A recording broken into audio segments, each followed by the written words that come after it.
בוקר טוב לכולם.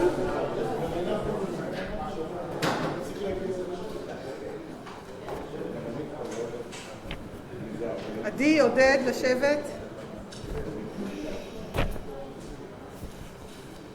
אז אנחנו כאן נתחיל בטקס הענקת פרס על שם מנחם שרגא ותיאודור דיקר, זיכרונם לברכה, תשפ"ב. מלחמת ששת הימים התחוללה לפני 55 שנים.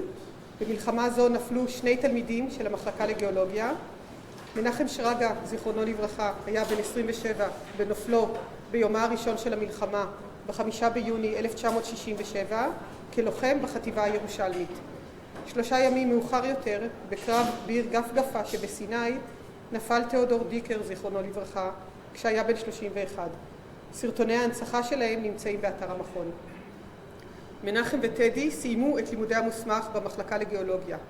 עבודת המוסמך של טדי דיקר עסקה בבזלות ודייקים של גבעת המורה. עבודה זו הייתה עבודה חלוצית שהיוותה בסיס חשוב לעבודות דוקטור ומוסמך נוספות. מחקר הדוקטור של טדי, אותו התחיל אך לא זכה לסיים, עסק בהידרולוגיה ובגיאוכימיה של מי תהום. זהו תחום מחקר מרכזי במכון למדעי כדור הארץ של היום. מנחם שרגא סיים את לימודי המוסמך בגיאולוגיה בהצטיינות. בעבודת המוסמך שלו, מנחם חקר את המינרליזציה הברזלית שבאזור פארן. נושא זה נחקר גם מאוחר יותר במכוננו, תוך התבססות על עבודת השדה המצוינת שבוצעה על ידי מנחם. הקהל מתבקש לעמוד לדקה דומייה לזכרם של טדי דיקר ומנחם שרגא.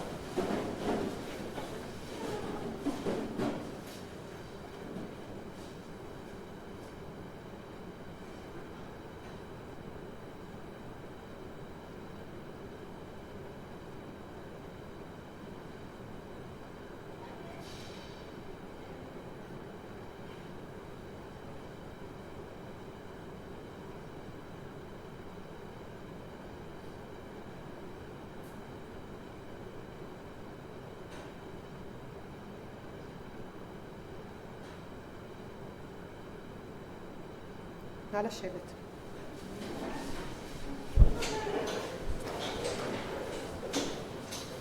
כבכל שנה אנחנו מעניקים היום את הפרס על שם טדי דיקר ומנחם שרגא לתלמידי מחקר מצטיינים.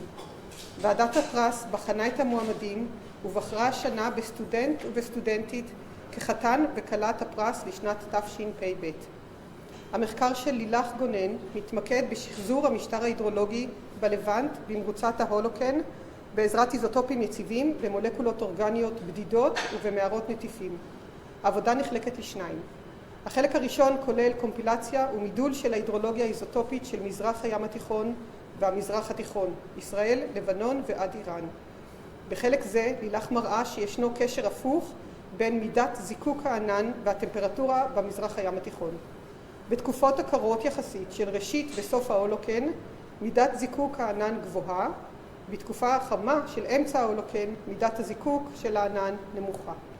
החלק השני כולל בדיקת היתכנות של שחזור אקלים ישירות מתוך סדימנטים ארכיאולוגיים. בחלק זה לילך דגמה סדימנטים מהרצפות של מספר אירועי חורבן בתל חצור, מתקופת הברונזה ומתקופת הברזל, ומדדה את ההרכב האיזוטופי של מולקולות אורגניות בדידות מתוך הסדימנטים. בפרויקט זה לילך זיהתה מורכבות בשחזור אקלים מתוך סדימנטים ארכיאולוגיים. המחקר של ראוי דאוד עוסק בהבנת הטקטוניקה והפלאוסייסמיקה של רעידות האדמה בגליל.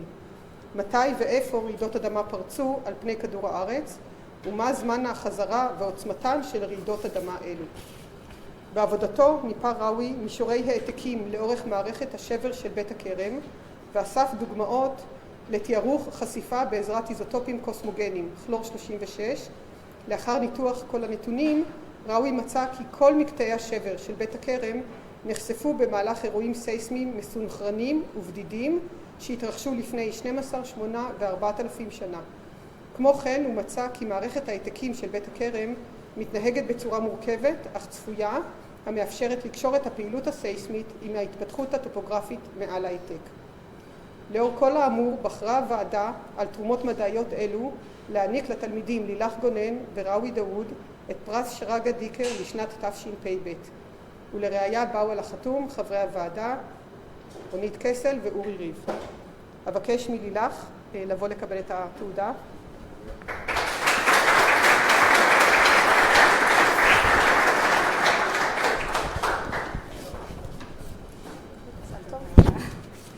וראוי דאוד, להגיע.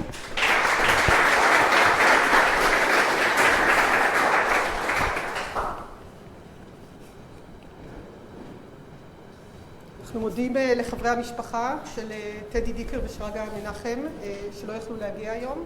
אנחנו נמסור להם תודה בהמשך. ועכשיו יהודה, פה תציג את המרצה של היום.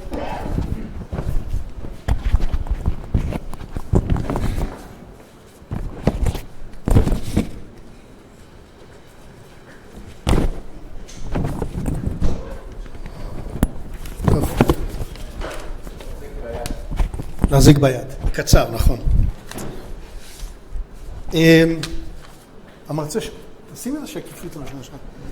המרצה של היום זה מעיין הראל. יש פה כאלה שמכירים אותו הרבה מאוד שנים, כי הוא היה פה לאורך הרבה זמן. את התואר הראשון שלו הוא סיים ב-2006, ואז הוא הפך להיות גיאולוג בצה"ל, וסחט מהם לאורך השנים זמן, בעזרת כמה אחרים שנמצאים פה, לעשות תואר שני. אחרי זה עשה הפסקה, הצבא לא אפשר לו לעשות דוקטורט, לא נתן את הזמן, חיכה, אישר לו, ולכן זה המון שנים, אבל הוא עושה את זה ביום בשבוע, ועוד תוספות של שבתות וחגים, והוא עכשיו בשלבי סיום, כאשר ההתארכות הזאת, לדעתי במקרה הזה הגדילה את האיכות, ולאו דווקא הריצה המהירה, אלא היה פה התבשלות מאוד ארוכה. והנושא, אני לא אציג אותו, הוא כבר מופיע שם. מעיין. רק המדון הנאמה? אצלי? סליחה. לא, זה לא. אז זה. אני דיברתי בעברית, נכון? כן. הוא ידבר באנגלית. Okay, hello everyone. Thank you for coming. Thank you, Yuda, presenting my work. I will talk today on the Israeli coastal plain. I've really been into this landscape for a long period and studied it all over the place. And what I decided, I'll talk about the framework of the PhD thesis in a minute, but what I decided to present today is a part of it, which actually constrained the framework for the creation, formation of the landscape that we used to see on the coastal plain. It's the coastal ridges, the all-land ridges, and I will show you a section into this landscape and the way that it was formed. This is the basic, the foundation for all the big work that we do about palo environment in this terrain, and this is what I'm going to talk about today. But first, everybody here looks a bit younger than now, but there was like a decade of lots of field work all over the place with many friends that helped me, and I want to say a lot of thanks. First, to this place over here. I didn't spend it too much time, but it was always a pleasure, and I was welcomed here with a lot of smile, and I'm happy to be here and talk to you. And I want to say to Kiki and Yuda, I mean, it ain't the final point, but I'm just enjoying every step, although I mean, I actually appreciate the patience and everything, and we have Hagai here, which is I work with and is a great friend, and also Yair that helped me accomplish all this stuff, and all the friends that look after my stuff and my work and help me being here. And to Nomi, which is a great part of what you will see, she was accompanied by her very professional help about the dating. And to On, which is a friend, and everything here started from his work, and we're still going on together. And to the committee, to Itai, to Ari, to Igal in the master, that gave me good advices, and it's not a usual PhD, as Yuda said before, but their advice had helped me finally to accomplish it and not to let it over.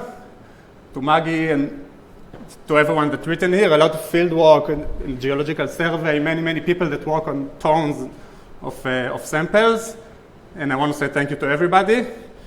But for now, I'll just start, and the scope of this PhD thesis, it's pretty wide. I mean, we actually started after the works of on the Los and the North Negev.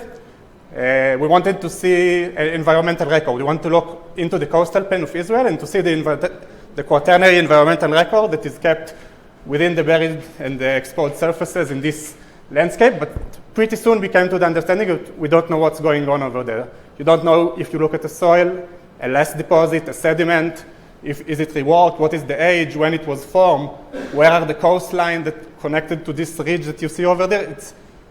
I'll present it in a minute, but you don't know actually what's going on. You have many ideas, but you don't know which idea you should choose. So we left this back in the master thesis, and we decided we're going on a PhD because we had some good ideas about the framework. This is what I'm going to present you. The way that this coastal plain is being formed, where are the coastline, to generate updated framework for the accretion of this plain. And this, what I'm going to show you is a big work, but it's a starting point to understand this landscape, this very complex landscape. Then we did a lot of work about the soils. It's called soils, it's called Hamra, but it's many things. It could be less, it could be redeposited, and we have a lot of information about it that unfortunately I will not have the time to present today. And finally, I'll present something about environmental record, about the dust and how you get it out of all of this complex landscape. And it's really a complex landscape, but it's a very interesting one. So this is, actually we're all familiar with the coastal plain and its special topography. And it's not special only here to the south, to the Levant. We have such coastal plains very, very similar. You have similar works, similar dating, and very similar morphologies in South Australia, in South Africa, in Brazil, where you can learn about a lot from the other plains. And this is inside this series of coastal plains.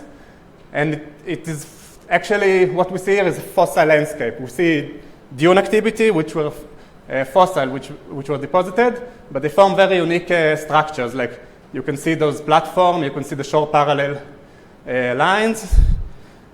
And this is all happening as part of the nilotic cell, or the formation of the nilotic cell, like was presented in the work that Zucker did here not long ago, and in the works of Zohar Wirtzman. Actually, this coastal plain was not there in the Pliocene. It was formed during the late Pliocene, as we know it today, and the Pleistocene as a terrestrial landscape. Before, all of this area was below the sea level, and the shorelines were somewhere over here. And the deposits are mostly marine. And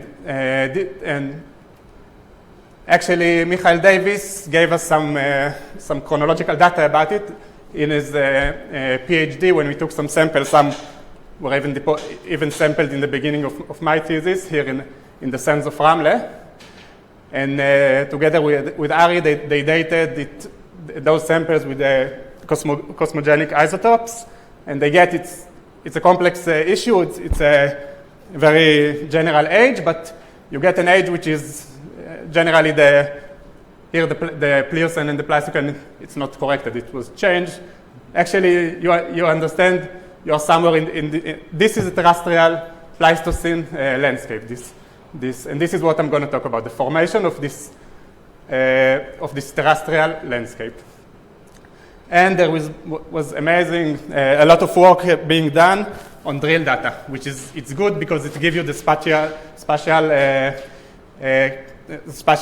overview, which we, with our geomorphological perspective, we think it's good, but it's very problematic because what people actually did, some over here and the geological survey, they did, and other places, they did a lot of lithostratigraphy.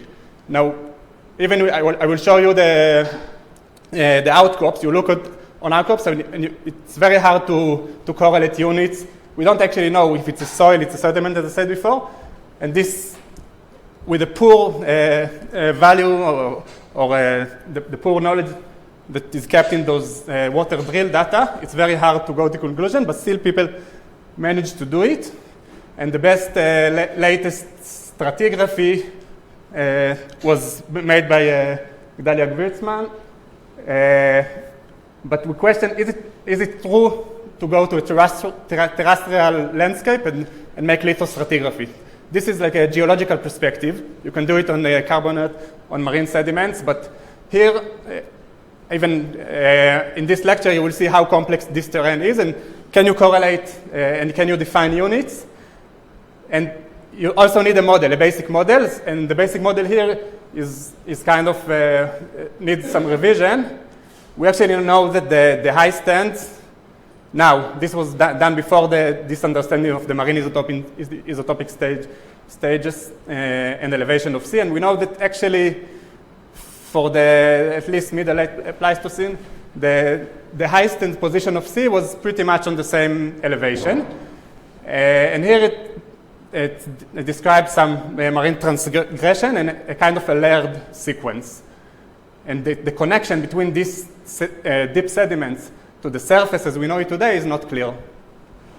And other perspective, there was many work. You can see started even Avin Melech and Picard a long time ago, observing the morphology of the plain, thinking what does those shore parallel ridges are. Are there shorelines? Are they look like dune?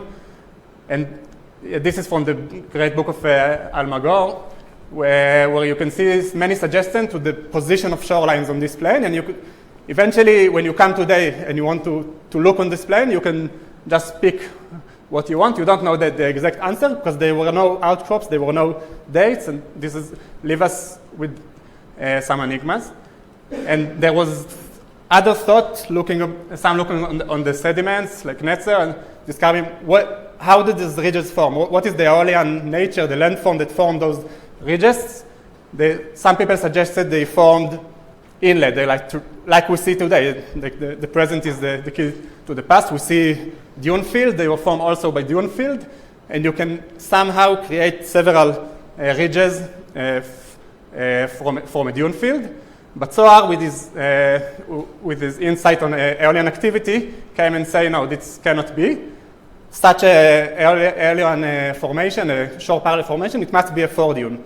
The dune here, they came from the shore. They were stabilized by vegetation, because this is the Mediterranean climate, and that's how those ridges form. And what we see today, transgressive dune field, they form basically by human-induced, human influence on the dune, on the vegetation, and penetration of the dunes. And then come the dating. And this is really the works that Nomi started on this plane, around 20 years ago. A pioneer work using luminescence on terrestrial sediments, on dunes, and dating them. And it was IRSL dating. It was the beginning of this methodology. And there were some ages, but they were from outcrops on the coastal plain. Mainly, if you see the work, this is a compilation that was done in 2013 by Barbara Maus. She came here. She wanted to make sequence stratigraphy to say when does such worldwide, such shore parallel Aeolian ridges are formed. And she took the ages, but the ages are kind of biased because they are only from the shoreline. And they are also, I'll talk a minute about the methodology, but you come to the conclusion that those formations are from regressive stage, they are not from high stands. And then she took it over and said this is the way shore parallel ridges, Aeolian shore parallel ridges are formed. She defined a wind-built ridge, which is, again, from the perspective of Zohar, it cannot be. How do you form a shore parallel ridge far from the shoreline? But this is what the ages suggest. So after all this background, we remain with an open question. We don't really know. We have a lot of ideas, but we don't really have evidence, and we don't really know the basic concept of how this landscape is formed. And I can suggest some question like, is it possible to determine the location or altitude of the shoreline? It's very important also for the works that Zohar is giving with the subsidence of the Levant shelf. It's very interesting to know where are the shores line on this coastal plain. Stuck? Okay. What is the process, the geomorphic, the landform that form those shore parallel ridges? How it is connected to the cyclic sea level, these enormous changes of sea level around the shelf. Why do we look at the plane and we see kind of flat plane and raised plane? It gets to 100 meters above sea level. How does it form? What is accreted so high? And what I'm going to show you here is a new framework for this association. I'm going to define the position of shores, what we came out with from the section to reconstruct the dune dynamics and to describe the interaction with the fluvial deposit, which are crucial for the understanding of this environment. And the perspective is wide. We look on a wide area. We didn't went to one site. We look on the entire area. We went to comparison and try to understand the morphology from a wide perspective.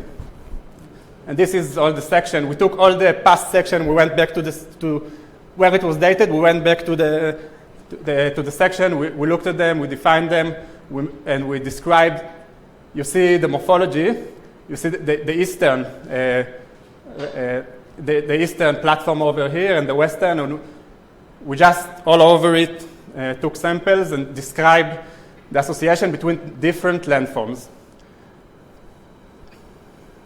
And what I'm going to present is based on this central section, which was made by some road excavations that I'll show you in a minute. This is what was like the lucky we had on the opportunity where there's road number 6, and they built the road 531 over here. It looks like this.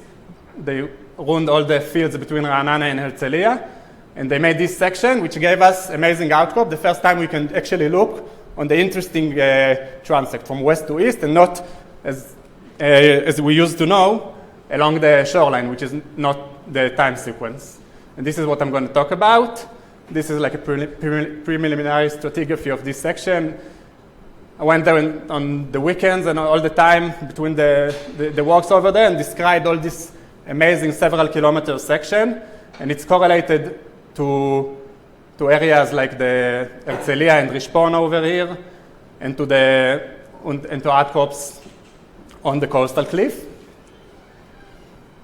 It's a little bit stuck. Okay. And it's not simple. I mean, it's not simple because what I'm not talking here about is the soils and the erosion.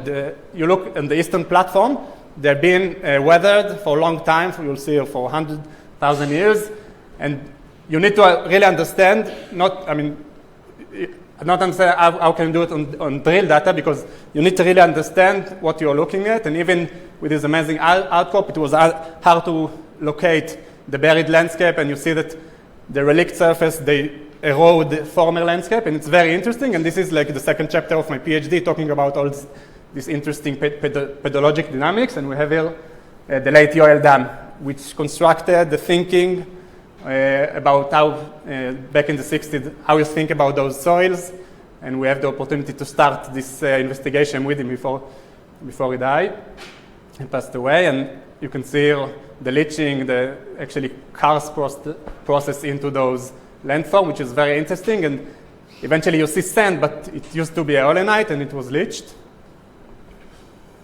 Okay, we did a lot of lab work. I will not talk about it too much now, but we want to take all those samples to the lab and to see the fascias, to understand the grain size, the calcareous content.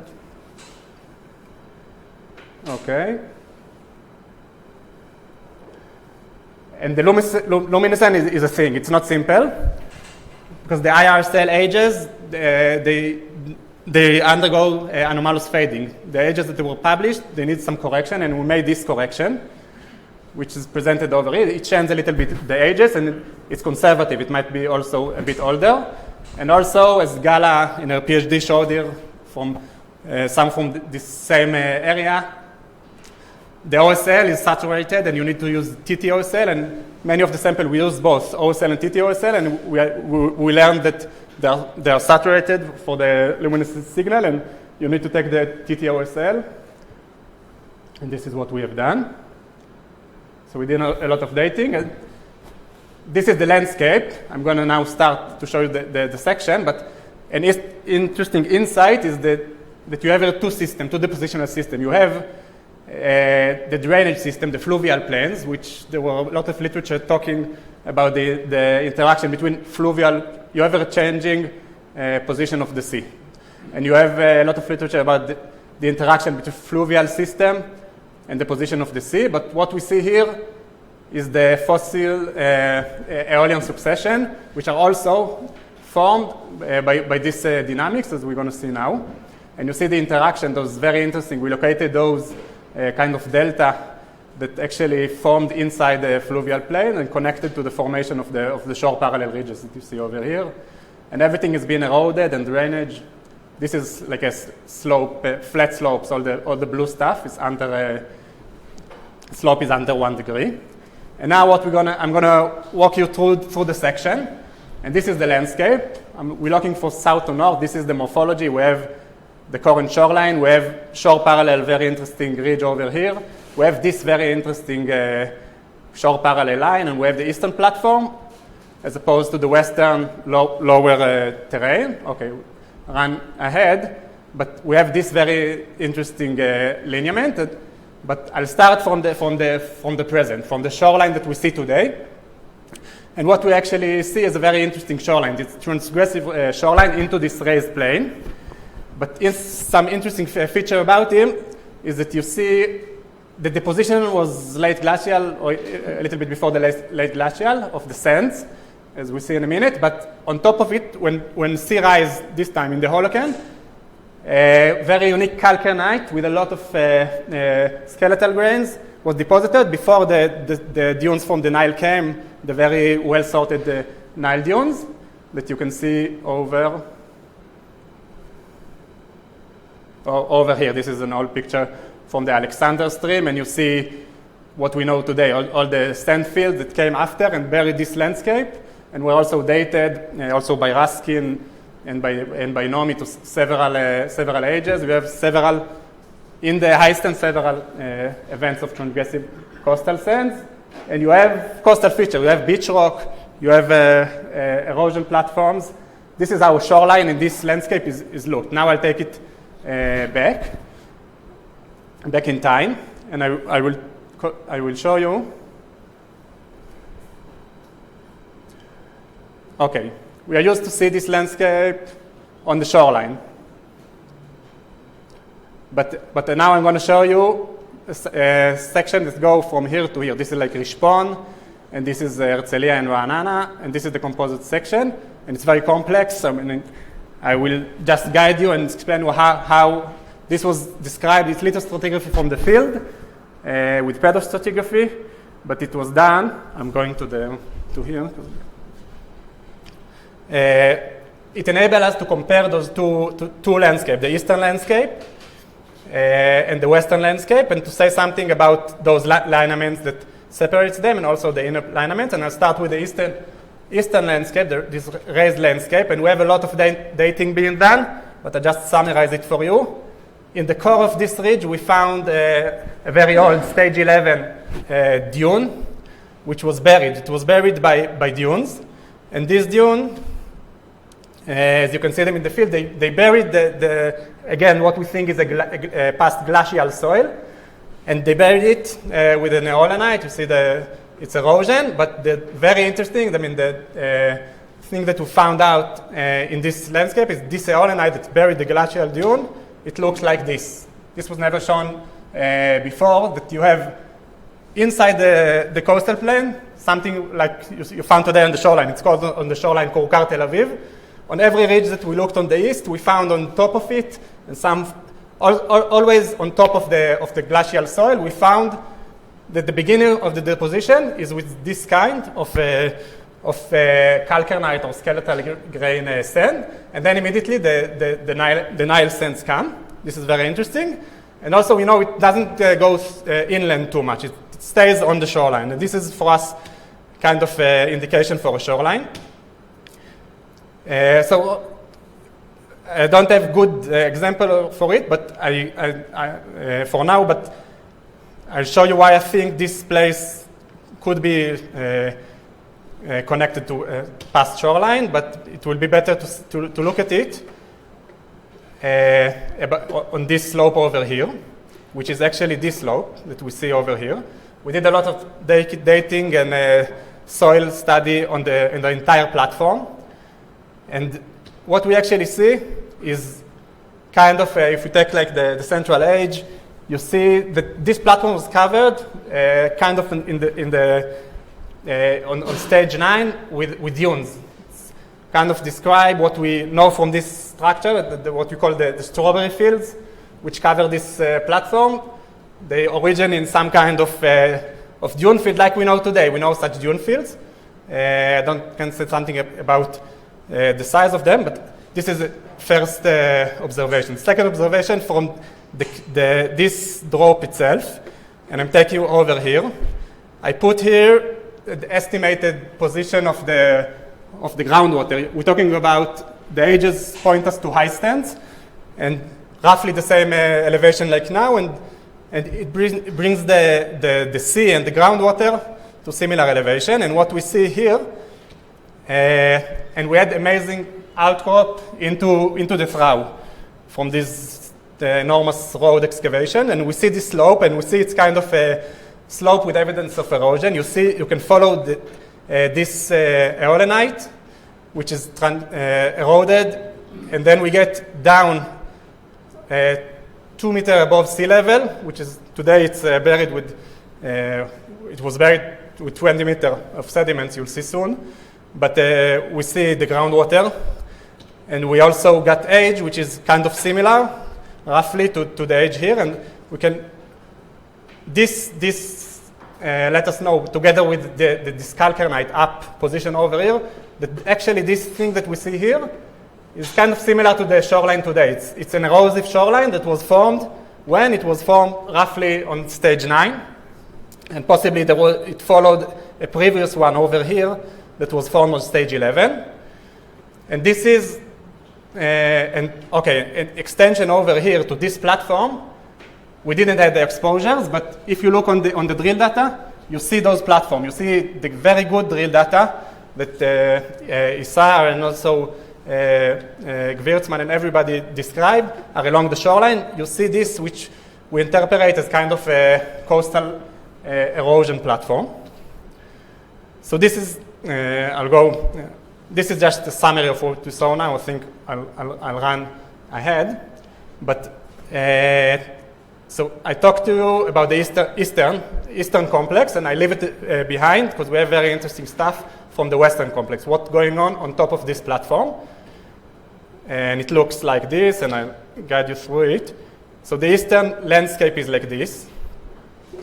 And then another thing which I think will be new for the audience over here is the structure, the enormous structure that we know. It's called the second ridge, the shore parallel ridge. It was never really, it was dated in the Carmel, where the age are a bit problematic because of the calcareous content. But we now dated it over here, and we watched it from Palmachim, even in Zikim, all over the area. And we see a very, very similar, enormous dune structure, different from what we know. You can see over here. This is already a well-sorted sand, cemented with 50-60% of calcareous content, although it's not in the Carmel, it's in the Sharon. And you see structure of vegetation. This is a fossil deer footprint. You see all the vegetation all through this section. It was cemented under vegetation. This is really a ford-dune. I mean, you see stuff like this in Australia described it, and it's really a ford-dune, and it was formed shore parallel. And the interesting thing, it blocked. I remind you that this was deposited on top of this eroded platform, and it was interacted. the sea came back to the elevation of the former erosion, and you have the groundwater, the raised groundwater, and we see behind this ridge in the backshore, we see actually the contact, and we dated it, and we see a fill, a several meters fill of a wetland dated to the similar age. And another observation came from the Carmel, where you see also very, very nice, it was described in articles by Galili, a beach rock on the western edge of this. This is, actually we wanted to see beach rock on the eastern section. We didn't find them, they're deep down. But here in this ridge, you know there is a beach rock. You find it north from Atlit. And now we can actually say it's a last interglacial maximum 5E shoreline. And you see here, I'll take you to the geomorphology of the plain. So we talked before about this line that separates the western from the eastern area. But we see this line, this shore parallel, very long ridge. It's a barrier ridge that we now don't know in our landscape, but it used to be here. You have it in other places in the world. And you have the backshore throw, and you also see the reaction of the streams. You see the Ayalon stream, which started to, if you look on the transect, drill transect of the Ayalon stream, you see enormous fill. It was blocked by this ridge, and finally, maybe a bit later, it was kept into the Yarkon, and you see the same thing in Ada. It was blocked by the streams. And now for more familiar data, what we see on the shoreline. On the shoreline, we see, again, dunes, but these are different dunes. Again, they are well sorted. They don't have the calcareous. They're much lower in their calcareous content. And as the ages suggested before, a bit later, but they came from the shelf. Those are dunes that came here from the shelf. You see, this is made by Gedalia Gvirtzman section of the coastal cliff, and you see the formation of the dune, the cycles of the dune activity. But an interesting observation back in the south, in the east, that you see in the time of those sands activity, you see the sands arriving to the trough. You see those cycles, which are their edges are correlated to those cycles arriving from the shelf. They might be connected to interstadial, to temporal. The edges are not good enough to point on it. But you see when those sands blocked climbed on this plane, and I remind you that now, if you look in this environment, so the water table is deep down, and those sands are not interrupted by groundwater, and they can just climb like they do today on the landscape. And we get enormous, similar thing was described in the Holocene by Dorit Sivan in the Carmel, enormous fill of the trout with fluvial sediments. It's different. This is a kind of reworked soil, but this is fluvial sediment. Everything we got grain size and very interesting data. But we see this is a pretty fast fill up of this trout. It's a fossil landscape, this trout. And now when the area was blocked by sand, it was filled up by immense deposition. It might be how it looked when the Ayalon stream was kept into this trough and deposited a very fast fill of sediments. Some mistake over here, but what we see, so we see the sand coming from the shelf and influencing. This might be the point where the Ayalon was actually kept inside the trough and filled up, and we see all those dunes. But when we look on this landscape, we can see it's not even. You have here in the Sharon, where we get the cliffs, the position of the sands, and in Pleshet and in the Carmel, you don't see those sands too much. You have them, but they are very shallower. Get it in a moment. And when the current shoreline gets up, transgress and erode this landscape, we get the current cliff, especially in the Sharon, and we get this deposition of the Kurkar Tel Aviv on top of the ridge, which gives only this is only because it is deposited on top of the ridge, it looks like a ridge, but actually it's an erosion line. Okay, so now I'll take a breath, and what I'll talk about is what we actually saw here, and what we understand. It's a very dynamic landscape, even much more than we thought. The fluvial system, they drop up, they can be incised deep down. But what we can say about this landscape? So first, this is like the accretion of this small, we still, I remind you, I'm talking only about the Western complex and the very dynamic accretion of this coastal complex in several transgressive cycles. And the green area are high stand. They have great ages of high stand peak, and this is the time that you form the shore parallel morphology, the ridges. But then on a regressive stage, you get the sand coming inside, burying this environment, and also everything affects the drainage system, and you get filling up, and you get the flattening of this plane. Okay. And now we ask ourselves, why do we have those variations? Why do one high stand look like this, and another? Why do dune decide if they penetrate or they stay on the shoreline? So it's subject that was dealt in the literature, and there are many ideas. They are climatic forcing, like climatic or vegetation that can hold the dune, and this is possible. There could be the sediment source. Many works on the Olenite, they describe the shelf is being exposed, and then you get the bioclast, and then they start to migrate inland, and it's possible.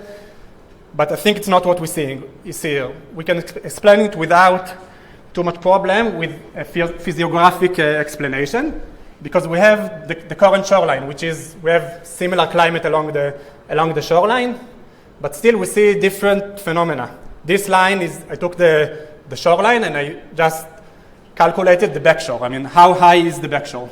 Is it flat, or is it, like here you have a coastal cliff, here you have some 2-3 meters of moderate slope, but not a cliff, and here you have a very flat, in the Carmel, Maayan Harel, you have flat landscape on the backshore where you see, so you see actually the groundwater coming up, and you have different morphologies. Here on the green area, where there is no obstacle on the shoreline, you see the sands penetrating inside, where you have a cliff, and Zohar showed it very nicely in his article, and also Hesp lately show it in another article, the way that coastal cliff line stops the winds and stop the migration of coastal sand into the landscape.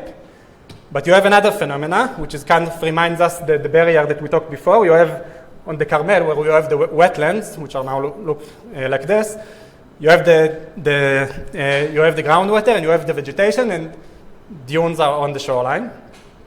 Okay, and now I'll take you to the world. This is how the morphology of in Perth, in Australia, of a coastal plain, and you read the articles, and it's really, I mean, you can just correlate things, and it will be very interesting to write some correlation between them. But you actually see here something that look like shorelines. This is like let's think this is the eastern complex that I talked about, and this is the western complex. This is the shoreline. Those are some submerged landscape that they were described by Gilad Steinberger in the Carmel very nicely. They also show some similar dynamics. And but what was written about it is basically a general perspective about where do I form my barrier. And it's a good perspective, it's a good framework about the influence of the eustatic level. If I get a high level, so I get an eastern barrier in this case, or a western one, it's dominant by the eustatic level. What I should suggest over here, it also dominant by the backshore morphology, which on those coastal shelves are very flat, and you get barriers on the shelf. Only when you get up to the terrestrial landscape, you start to get the sands. And now another kind of why the thought about this landscape was to take all the drill data. What you see here is it was made in the Geological Survey, the archive of drill data. I took it. I just calculated the distance from the current shoreline inland, and put it like this, and looked on the interesting stuff for me, which was this is cemented shales, which are good proxy for shorelines.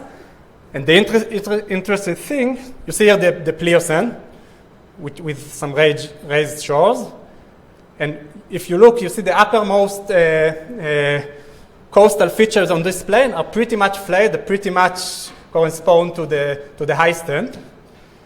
And I think it's works something like this. I mean, you have a flat accretion of complexes. We talked today about this one and a bit about this one, but I saw the other ones on the east, and also saw those coastal features. And it's different from the former perspective. I mean, now it's based on the geomorphology, and I don't think it works. This is vertical exaggerated, but still I think it goes from something like this. I mean, you have accretion of complexes, and I can say something about their age. I mean, I know what we saw today was formed on the late Pleistocene, but you have also older complexes, and it all started on the deposition of Davis in the Ramle sands, which buried the Pliocene shores. Okay, and now before I summarize, I say something. This is like the fabulous dynamic of this coastal landscape, but we did a lot of different work. We looked on the soils. I mean, every place that we dated the olenite, it actually was for what Kiki liked to do, to look on the soil, to look on the pedology, and to understand their environmental record. And what we actually know now, those events of dune that I showed you in my lecture, they form the morphology, but they are very short in time. I mean, you produce dune field, it takes you hundreds of years, maybe 1,000 years, but then it stops. And most of the time is the pedogenic process, where you accumulate dust into the soils and you form caternas and you form the landscape. And from this we try to put out several records, a climatic record and also a dust record, which is kind of an elaboration to the work that On has done in the northern Negev. And we took the sediments and soils and everything, and we just, here I put them from south to north, and it's a mess because you have sediments, you have soils, you have redeposition, you have eroded surfaces, and it tells you something, but not too much. But if you do the pedology and you take out all of these reworked sediments and you remain only with soils that were relatively stable and accumulate dust, and you take the grain size of the silt from south to north, so you see a very nice transect. This is, and here I took only last glacial soil surface, what we call Hamra Natania Hamra, and I just see a transect of the grain size of the less. It was formed in this time, getting finer and finer with distance to the north. Okay, so it brings us to the conclusion and what we see in this work. And first, I want to say something about this linear morphology. It's really a coastal process. It cannot be as source as it can be something else, but it's not only shore parallel dunes, it can also form as wave-cut shores. I mean, we had old former coastal cliff like we know today into this accreting coastal plain. We know where, like on a map, the shoreline should be. We didn't, in many of the cases, the eastern cases and the western, find the actual beach rock. And this is a problem for us because it's something that we can now maybe, with all the knowledge that we collected, we can go and look for them, but they are probably buried down below the sediments and we need some deeper exposure. But you see them in the drills, so they are over there. And those phases of dune, they elevated the plane. The dune activity, it elevated the plane and also it blocked the drainage system. And this is what makes this raised platform ridgeline. I mean, you get on the shoreline, you get the parallel formation, and then it affects the activity of transgressive dune and fluvial system, which fill this landscape and overlap those erosive features. We can say this landscape was accreted from east to west, and maybe we can think together about some ways to date like the eastern. We have amazing coastal ridgeline in Givat Brenner, which can be somehow dated. We need to think about it, but we think it was accreted from there to the west during the Pleistocene.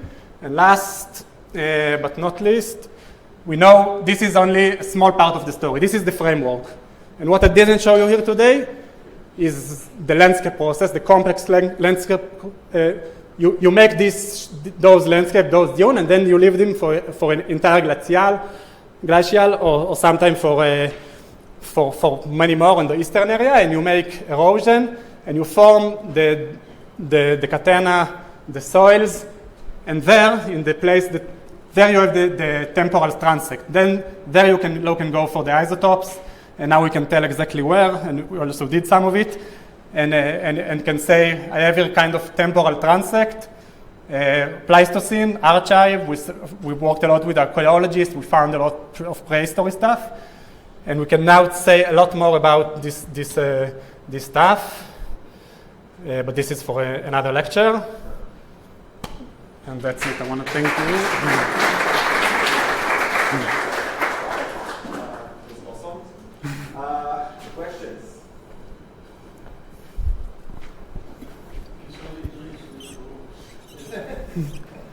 קצת גבוה בעניין. ככל שהולכים יותר מזרח, נחשף מוכר יותר עתיקים. כיום אנחנו רואים אירוזיה. אז מתי נבנו רכסת מוכר? ואיפה נבנה רכסת מוכר של היום? איזה יחס לגלציאל בעיבודה? אוקיי, אז אני בטוח זאת אומרת, אני בטוח שהחתכים פה הם סופר מורכבים לצפייה ראשונה, אבל בעיקרון אני אקח איזה מפה של הנוף, אפילו נהיה עם זה נגיד. בוא נלך לפה נגיד. אז הנוף הזה שאנחנו רואים הוא נוף יבשתי, והוא נוף איך אני יודע את זה? כי אני מסתכל על go to English.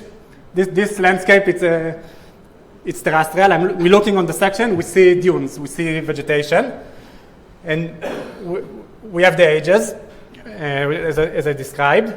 But what you said, the shore parallel, the Kurka ridge lines, they go from east to west. They are all there on the east. They might be formed in several cycles, but their formation, what I claim here, is by their erosive shoreline on the western sides mostly. And this is why you accreted the plane from the east to the west. What you see today is that just a stage in this process. I mean, the last deposition was what I presented, was the deposition of this western belt with this barrier ridge. And now you see the erosion. But before, it was done over this area, which was later. You see the later dunes that come and bury this landscape and also deposit here. And here you get a lot of, in Ruhama you see 10 meters of lost deposit. I mean, there were the aeolian deposit to raise this. There were possibly also some isostatic effect that raised this area. But now we are with the western formation of this coast parallel feature and with the erosion of this. This is the current stage, and it's a key to the future, to the past landscape here. It was formed not by ridge formation. You shouldn't count ridges and say this is. You should look at a landscape and say this was formed by several transgression. It was formed like this. It was filled up. You filled your accommodation space, and then you eroded it a little bit. It might be possible, like I didn't show you stage 7 because it was shallower and it might also be eroded. So some we might have lost on the way, but then you can create another one to the west. And this is the way you build those complexes. I hope it answered the question. But it's complex. Yoni. Well, thanks. This makes sense. Mm-hmm. I have two questions. So, when you form Kuka, when you make the classification itself, because if you accumulate sand after you have the regression, when you get the water, you get the calcium carbonate. The second is, because you have a succession moving from east to west, you have to have some sort of subsidence or uplift, right? Because we don't think that stage 9 sea level was higher than stage 5. Right? Yeah. So in order to make it, you have to have you have to have or either uplift on the eastern side or subsidence on the western side. Okay. So I used 2 slides to answer this one. Okay, this is not, shouldn't be here. But first, we have a kind of chrono sequence of the soil formation. It was done earlier by Yoel Dan, but now we have the ages, and we know when it forms, when the oolenites are formed. It's very early. I mean, you form the dunes. You already see oolenites in the Holocene. You see them in the Galilee on Phoenician graves. You see they are fossil. You see them also on the Sharon, where you have where you have on top of those calcanite ridges. They are fossil. They are Holocene. You see it going on pretty fast, and then it's been corrupted. The cementation continues. I mean, the substitution of aragonite into calcite continues pretty slowly, and the isotope work, but the cementation starts early and stops early. And this is I didn't show you, but a perspective on the plane. But for the second question, we can raise two hypotheses. There is this model of Zohar Gritzman, which says we have here the Nile Delta deposited all the time, and we have kind of, not know the word, like kind of a question, where is the hinge point? I mean, how does this landscape is raised in the east? Is it only the Judean mountains? What the rates? It's something that if we had the shoreline, maybe we can say something interesting about it. This is one option, and second option is just like stage 11, stage 9. Maybe we have big transgression into Sinai and the Delta, and we had much more dunes. You go to the Garden Route in South Africa, you see barrier ridges of 100 meters. I mean, it's possible that we had much more sands, and they were forming huge barrier ridges, and then it was buried by dunes. So, I mean, both options are possible. Back there, what you said was what's happening is this point in time, 2 million years ago, this David said that it didn't happen before, why it's started like that. Okay, so this is, you go back to the works of Zucker and the formation of this entire system, this huge system, and there was some transition. I mean, we started everything without a shelf. I mean, we started it with a steep continental slope, and what the shelf that we know now, with the Sakia formation and everything, it's deposited from the Nile. And this was the point in time. I mean, you were just accumulating marine deposited. You fill the shelf, and we like as geologists you just fill this environment, and now when it's filled up, you start to create your coastal plains. It happens here, and you see it in other places in the world, like I say. Some places you have some tectonic, you know about the tectonic rising of this stuff, like in Western Australia in some places, but here it might be just accretion because you don't have the accommodation. And this is the interesting thing about Aeolian coastal dunes that maybe was not talked about too much. I mean, they have the ability to climb on the topography and to build high topographies on a coastal area, and you just accrete a coastal plain. Also, you get its elevation, and also when you don't have the accommodation, you get those barriers and you get the accretion to the west. This is the point in time when it happens. Questions? Yoni. So, and what this is point of right? That 200,000 years ago, suddenly you start seeing worse silts. What you're showing is that it doesn't look like there's a step change in the landscape, right? It looks like it's going glacier into glacial, right? Transgressing regressions. Why do we suddenly see this change in grain size? First thing, we see it also here. I mean, I didn't show you it, but you see this. You look on the old soils, on those, let's say, central Pleistocene soil, and you don't find those core silts. They are not there. It's something that happens also here. You're in a different system. I mean, this is something that I told you I want to talk about. I mean, there's different processes. When the shelf goes down, when the sea goes down, the southern part, the northern Negev, looks completely different from the central climatically and also physiographically. And you get different environmental system, and you see different soils, you see different things, and you see different. Now, these transitions that talked about, it mainly based on the terrestrial activity of sands on the Sinai Peninsula, which might be connected to a central stage or central condition where those sands climbed on the platform and started to migrate on the land. It might happen before. It's a stage in this process where they arrived massively to the northern Negev. The area that I talked about, it doesn't. I mean, you expose the shelf, you get pretty much similar processes, but another thing we didn't did like the calculation about the accumulation. I mean, you see what we just talked about. The stage 11 is you get this huge ridge. Maybe it's different, like Aeolian activity, but it's possible now to do it. It's possible to calculate the masses. You have different masses. Also, if you can just calculate this barrier ridge, how many sand is it, and those you can calculate everything. I mean, if you doing.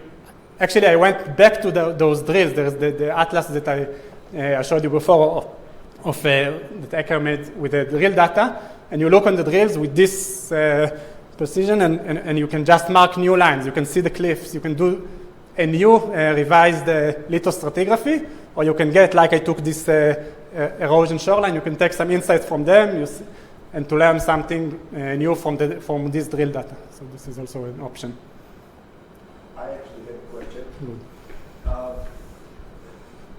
The entire sediment budget is over here. Well, we didn't do the entire budget, but it's you consider only input that comes from the sea, right, or maybe Aeolian. What happened to all of the sediment input from the inlet? Okay. Where is it? So it's all over here. I mean, nothing went away. What went away, and it was shown by I think Shatner and some work, that you get a lot of sands from the Nile Delta. Only a portion of it comes into this plane. Much more go to the shelf and down on the shelf slope. This is one part. The second part is all what you get from your PhD environment, from the Terra Rossa and everything, down the slopes, and it's over there. You saw the Pliocene, and it's not only Pliocene. You saw the fluvial system, right. And you see them also today. Also in this barrier ridge, in Zikim, you see in some drill data on the top of this, in Netiva Asara, the top of this ridge, which is you see pebbles, which indicate that the Shikma stream was filled up not long ago. I mean, you get enormous fill up of those fluvial system. It's much more dynamic than we imagine it. I mean, you see those. I'll show you how it is filled up, but it also undergo incision. Maybe now you see in the area of Vingate the way that currently when you drive, you see Shfaim and Yakum, and you see this trough has been eroded now, and if you give it time, you lose it. You lose all this trough. So this is very dynamic landscape, and you have everything in it. And you have it also, what On started to work now on the Psor Valley, you have it in the fluvial system. You can now say something about the filling of the fluvial system, like the Ayalon, the Psor. I mean, you get enormous amount of sediments over there. It's different sediments, fine sediments, but it's there. Okay, thank you so much. Thank you. Okay, thanks a lot.